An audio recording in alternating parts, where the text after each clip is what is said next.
আমাদের এটা এমডি পদের জন্য পদ্মা সেতুর মতো সেতুর টাকা বন্ধ করেছে, তাকেও আবার পদ্মা নদীতে দিয়ে 2টা চুবড়ি দিয়ে উঠাই নেওয়া উচিত, মরে যাতে না যায়। একটু পদ্মা নদীতে 2টা চুবড়ি দিয়ে সেতুতে তুলে দেওয়া উচিত। এই পদ্মা সেতুর অর্থ বন্ধ করলো ডক্টর ইউনূস। কেন? গ্রামীণ ব্যাংকের একটা এমডির পদে তাকে থাকতে হবে। তাকে আমরা প্রস্তাব দিয়েছিলাম গ্রামীণ ব্যাংকের উপদেষ্টা হতে, এমেরিটাস উপদেষ্টা হিসেবে থাকার জন্য আরও উচ্চমানের। সেটা সে ছাড়বে না, তার এমডি থাকতে হবে। একটা প্রশ্ন করি যে বর্তমান সরকার আরো স্পেসিফিকভাবে বললে প্রধানমন্ত্রী শেখ হাসিনা স্পষ্টতই আপনাকে অপছন্দ করেন, অনেক কিছুর জন্য আপনাকে দায়ী করেন, পদ্মা সেতু এবং এই সেই। এর কারণ কি বলে আপনি মনে করেন? আপনাকে কি তিনি তার প্রতিদ্বন্দ্বী মনে করেন? নাকি সত্যি তার কাছে এমন কোনো তথ্য রয়েছে যে আপনার বিশাল কোনো রাজনৈতিক অভিলাষ রয়েছে? আপনি কি রাজনৈতিকভাবে তার প্রতিদ্বন্দ্বী হয়ে উঠছেন বলে তিনি আপনাকে অপছন্দ করছেন? না কি কারণে আপনার কি মনে হয়?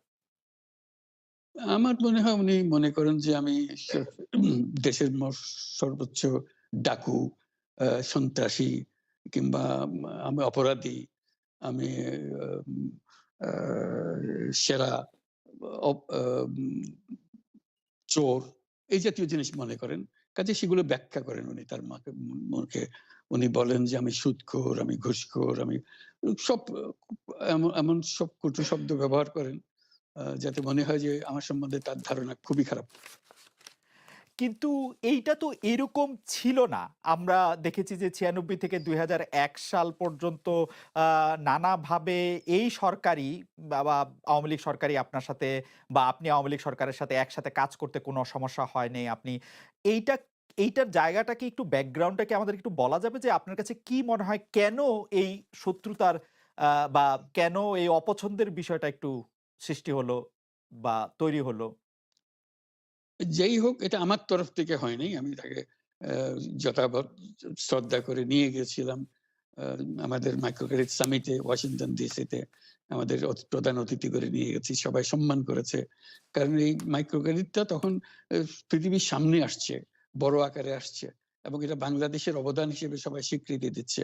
এ বা উম ওয়াশিংটনে দুনিয়ার সেরা যারা সবাই উপস্থিত ছিলেন, তার মধ্যে আমরা ওনাকে নিয়ে গেছিলাম এইজন্য যে বাংলাদেশের পক্ষ থেকে এই গৌরবটা যেন তিনি আমাদের পক্ষ হয়ে গ্রহণ করেন। উনিও রাজি হয়েছেন, উনিও গেছেন, করেছেন।